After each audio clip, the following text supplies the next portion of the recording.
Bonsoir et bienvenue encore à cette nouvelle vidéo sur la programmation parallèle des systèmes distribués. Nous sommes à la deuxième vidéo sur pourquoi le traitement en parallèle chapitre 1. Avant toutefois de continuer où nous sommes arrêtés, je tiens à me présenter. Moi c'est Nathan Tachou, étudiant en master 1 informatique, et nous sommes ainsi à la suite de notre chapitre 1 comme je le disais tout à l'heure. Pourquoi le traitement en parallèle, c'est-à-dire nous sommes arrêtés au niveau du point 3, nous allons continuer donc avec le point 4, 5, 6 et 7. Ok, je m'en vais tout de suite continuer.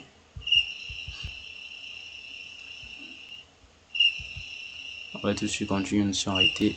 Ok, comment s'y prendre pour écrire un programme parallèle?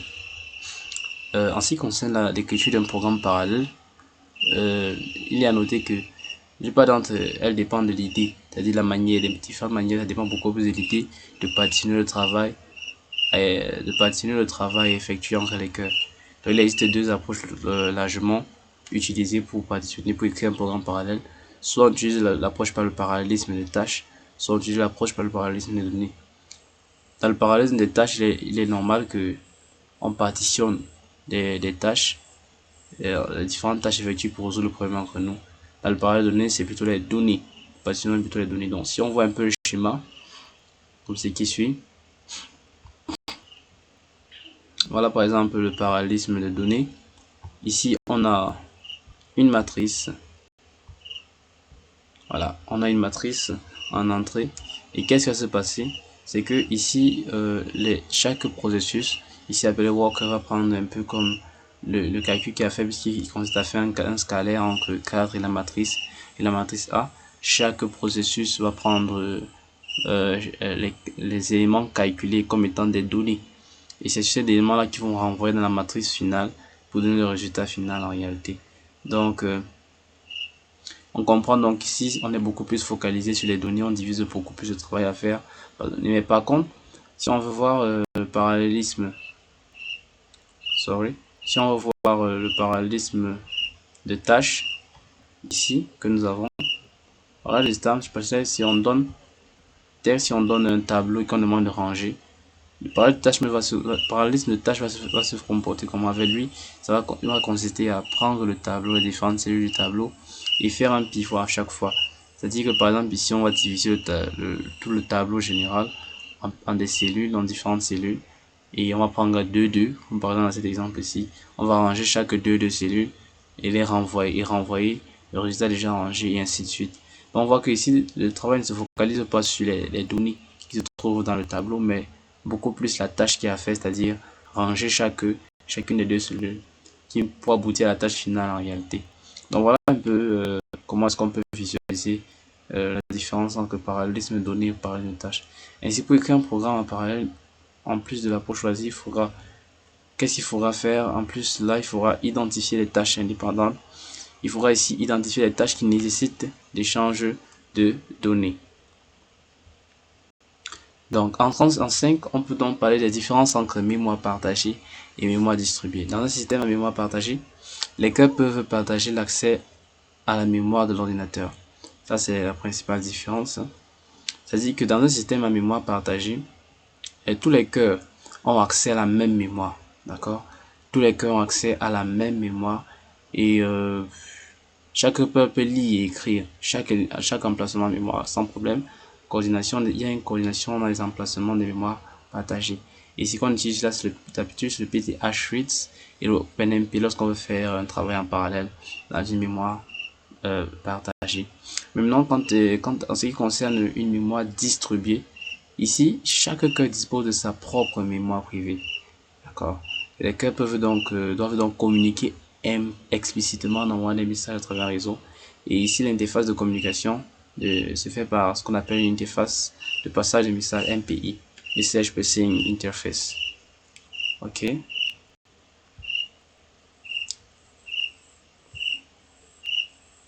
Donc pour la suite, on en vient au grand 6, les formes de parallélisme. Quand on parle de forme de parallélisme, on peut ne pas citer ce qu'on appelle le calcul concurrence.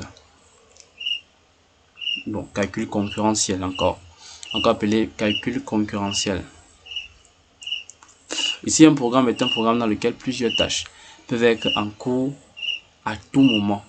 Lorsqu'on parle de calcul concurrentiel, le planificateur de l'unité centrale répartit plusieurs travailleurs et ces travailleurs se disputent l'utilisation du CPU pour exécuter une tâche. Donc, comme on peut le voir sur le schéma, puisque nous sommes dans les formes de parallélisme, il y a le calcul concurrentiel. Donc ici, plusieurs processus discutent le CPU pour accomplir sa tâche, leur tâche respective en réalité. Donc il y a comme une concurrence entre les différents processus, un peu comme son nom l'indique. Il s'agit donc d'utiliser le parallélisme pour permettre de gérer ces concurrences-là. Voilà. Donc plusieurs tâches sont en cours au même moment en fait. Donc comme nous avons dans le calcul parallèle. Ici dans le calcul parallèle, c'est un autre type de parallélisme. Ici un programme est un programme dans lequel plusieurs tâches coopèrent étroitement pour résoudre un problème.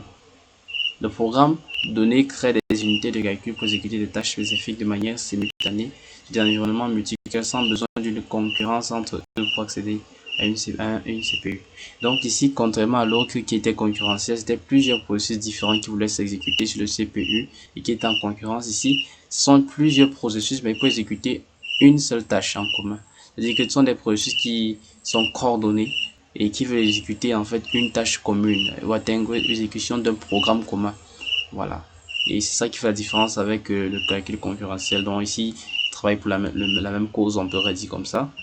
Donc on continue. Voici dans le schéma qui illustre un peu comment le calcul parallèle se passe. Là, vous voyez, on a le CPU 1, CPU 2, CPU 3, CPU 4, processus 1 pour CPU 1, et ainsi de suite. Et le parallélisme se passe entre les différents processus en fait, puisque c'est le même programme qui est en parallèle qui va être traité par le processus 1, 2, 3 et 4.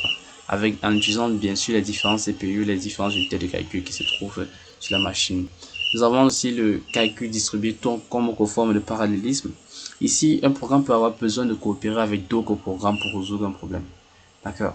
Possibilité de partager dans le traitement en échangeant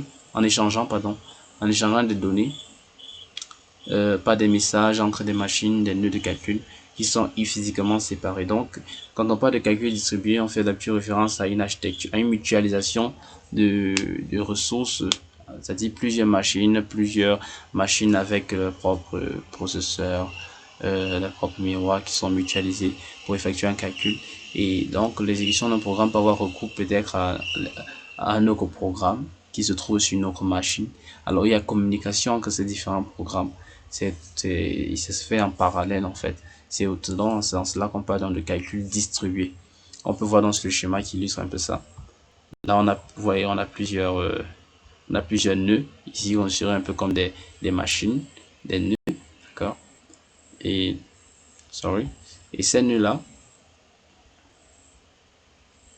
voilà, comme je disais, ces nœuds-là sont repartis et sont connectés. C'est un réseau qui les lie tous. Il y a communication au travers des MPI. Donc voilà, c'est un peu ça. Et enfin, on va présenter dans cette vidéo en petit set quelques problèmes de la programmation parallèle. Il va sans dire que, bien sûr, la programmation parallèle n'est pas tout à fait parfaite. Il y a des problèmes qui pourraient survenir, notamment lors des échanges de données, lors de la synchronisation entre les différents processus qui sont utilisés en parallèle. D'accord, donc comme problème, on peut avoir l'interblocage. Il s'agit d'une situation dans laquelle deux travailleurs ou plus continuent. On parle de travailleurs ici, on parle bien sûr des processeurs, des unités de calcul. Deux travailleurs ou plus continuent à indéfiniment rester en attente de la libération d'une ressource qui est bloquée par un travailleur du même groupe pour une raison quelconque. Dans la famine aussi, c'est quoi? Donc, imaginez-vous par exemple un processus A qui exécute des tâches lourdes appropriées à la priorité du processeur de données. Maintenant, imaginez qu'un processus A avec une priorité élevée consomme constamment le processeur. Alors qu'un processus B moins prioritaire, un problème prioritaire, bien sûr, n'en a jamais de chance. Par conséquent, on peut dire que le processus B est affamé de cycle CPU. Donc, c'est ce qui peut arriver à un processeur A qui peut être en attente Donc, un processus B qui perd en attente que le processus A finisse de s'exécuter, mais pourtant celui-ci prend beaucoup de temps, il ne finit pas de s'exécuter et le processus B finalement devient en famine. C'est un autre problème qu'on peut avoir en parallèle. On a aussi des conditions de course, c'est-à-dire, non, je te pris 3, mais ce n'est pas tout. Lorsque, par exemple, le résultat d'un processus dépend d'une séquence de faits, et cette séquence est rompue à cause de l'absence de mécanisme de synchronisation, de synchronisation, bien sûr.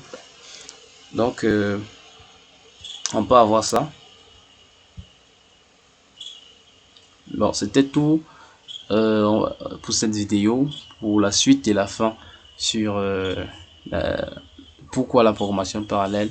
Et je serais vraiment enchanté pour la suite de la vidéo qui consiste au chapitre 2 de la taxonomie, le classement des machines selon leur architecture parallèle. Merci infiniment d'avoir écouté cette vidéo. On se dit à une autre fois pour la suite.